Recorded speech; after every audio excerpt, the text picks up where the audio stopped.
What is up, everybody? How's it going? Hopefully, you guys are doing well. I know this is not a pickups video, but I'm going to discuss my opinions about the PS5 Pro.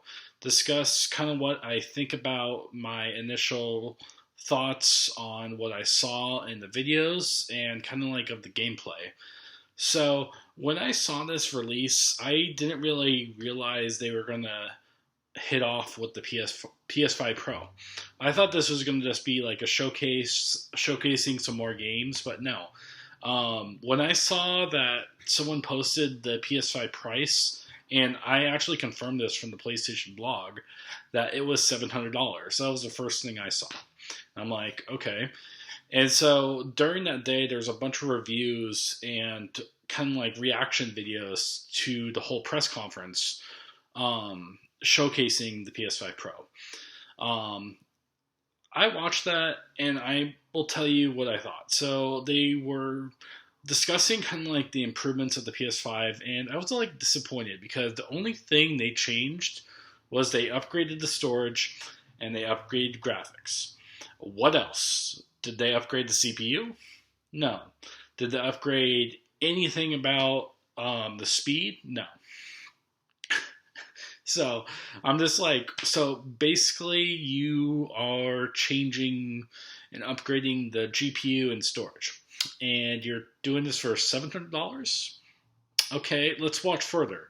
So they're discussing some of the games, and what's interesting is they're showcasing games from 2018 and before. So the Ratchet and Clank remake and the Spider-Man remake, and I'm just like, okay, that came out 5 years ago, but why are you just doing it now?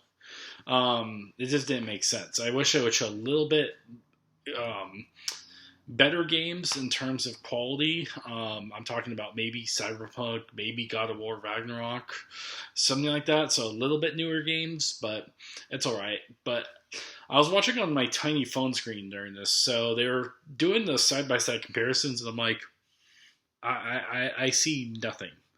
Um, okay. I didn't like, and I was watching other reactions to this press conference, and they were saying that they could see some stuff, like maybe some increase in foliage, maybe you can see a sign, lettering better in the distance, for example, in Spider-Man. And so I didn't really see too much. But the thing that really made me mad is at the end, they said that this is a digital PS5 and it's $700 worth. And I'm just like, okay, this is like, it should have been maybe $400, especially if it's digital. I would get maybe if it's 600 with a disk drive, like I can argue with that. But the thing is with the disk drive, if you notice with the latest models, the PS5, is that you have to hook it up and sync it and register it to the internet when you first get it. I do not like that concept because I feel like if someone doesn't have internet or someone's in a third world country, they can't register a disk drive to their PS5. It's just not feasible. And so I like the whole idea of that it can be preserved in the future, the disk drive, and that you don't have to register every time like a console goes out or it resets and everything, and that you just have free reign to just hook it up and play with it, you know? Even though that sounds wrong. Anyways, but I don't like the idea that it's digital at first and you have to buy the disk drive on separately, which is $700 USD plus $70 plus a stand, which is like another $10 to $20, which you're thinking, and plus tax, which in California here, it's 9.25 in my county, which basically I'm paying 10% of, if you do the whole thing, about $815. So that's like, yeah, that's about $85 on top of the 70, on top of the 20. So I'm basically paying $1,000 for a PS5 if I want to.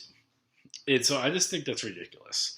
Um, but it's just not right that they're selling the disk drive separately. It should be included with it in the first place, but also it should have just been attached to the original PS5, and it shouldn't be a separate thing. You don't have to register it every time. I do not like that concept, and that's why I don't like this newest revision of the PS5, because you have to register the disk drive. And so it's just not a really good thing to accept in this economy. Um, I know people are like going to be like, oh, you just register it once and done. It's like, well, what if you have a power outage and you have to buy a new PS5 and you have no internet? Or what if you have no internet in general? Or what if you have to keep resetting the PS5 and you have to register every time and it's this annoyance?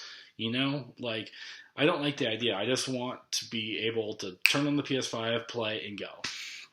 And then not have to register or update anything in terms of that, in terms of this drive alone. And so when I saw this press conference, I thought it was interesting, but it is not worth the $700. Now, if they included, if they upgraded the CPU, if they included a disk drive and married it to the motherboard rather than separate, and if they just had more improvements in general in terms of the system in general, then yes, I would buy it. Maybe if they had different varying colors, maybe. Especially in this economy where we're in a recession and the inflation is crazy right now, it's just not worth it. At least in my opinion. I know that everyone's going to say it's too expensive, but the thing is, PlayStation is kind of pulling an Apple at this point. Basically, they need money. They're targeting the 5% of the world that can actually afford this and want this. Kind of like if you want to buy an iPhone 16, you have to pay $1,200. Now, who has $1,200 in this world, especially for a phone? The 5% of the world. So, they're targeting that 5%. And personally, I don't really have an opinion in terms of that. I think it's fine. I just think I won't buy it just because there's a lot of steps. Like I said, it's digital, disk drive, it's too much money. Personally, I won't get it, but I understand people who might want it. Sure. But I am an old school gamer, and I embrace the old school retro style games, the classic consoles, the PS3, the Game Boy, now N64 and stuff like that. I will always include the regular consoles. By the way, you'll hear a fire engine.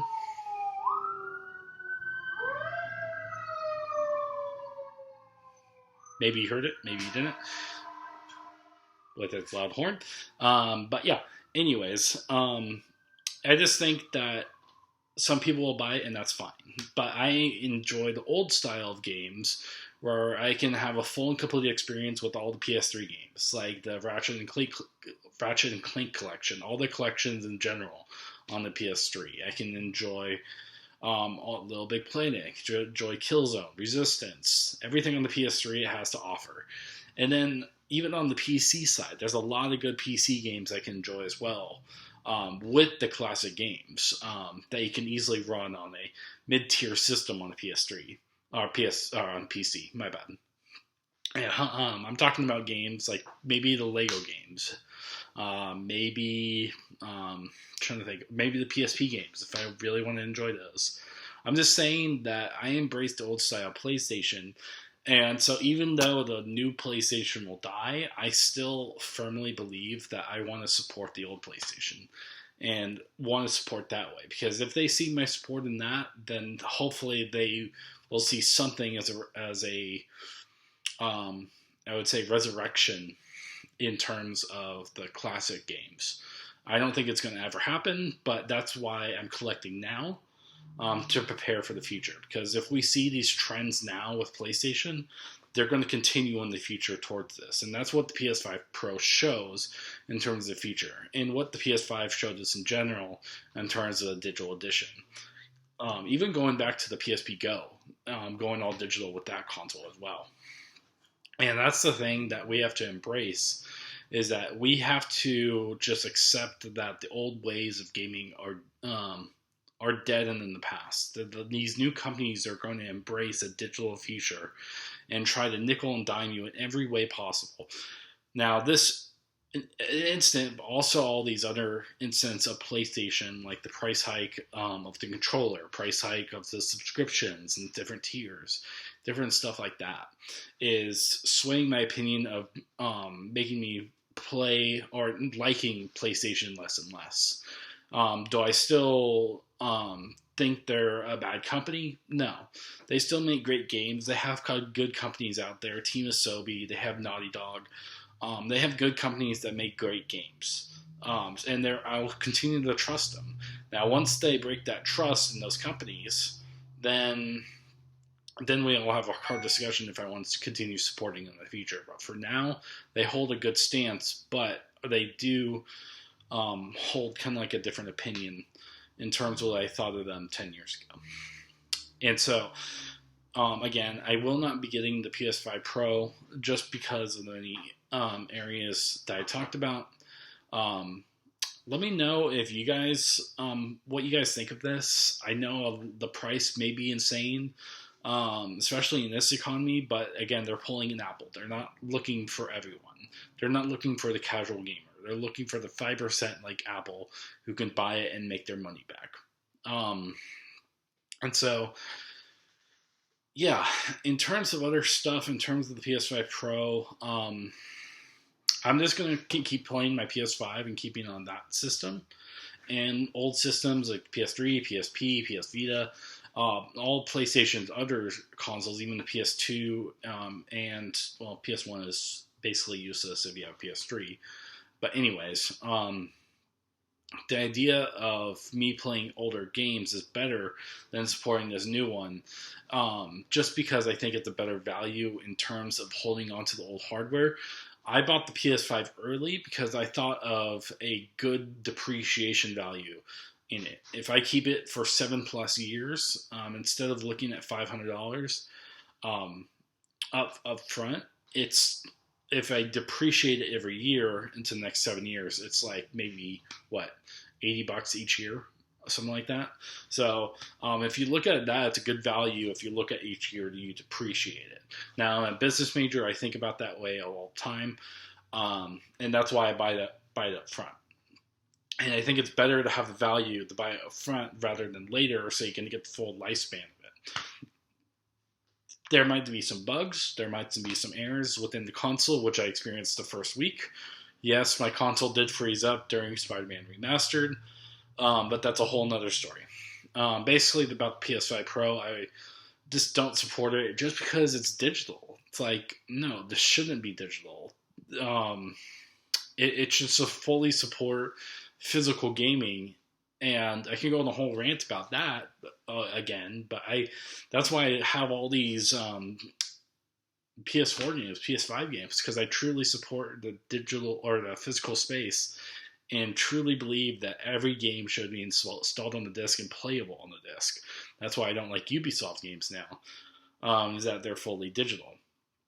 And they don't really support the option for a offline mode on a disc.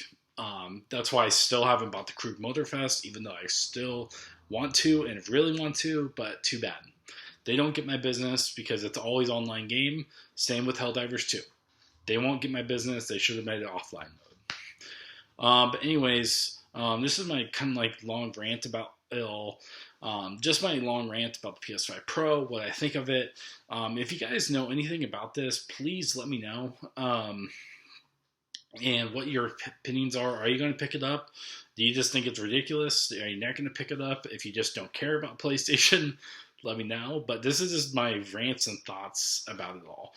Basically, because I feel strongly opinionated about the PS5 Pro and about the digital versus physical landscape of it all and where PlayStation is headed. So those are my opinions. Sorry this is not a pickup video.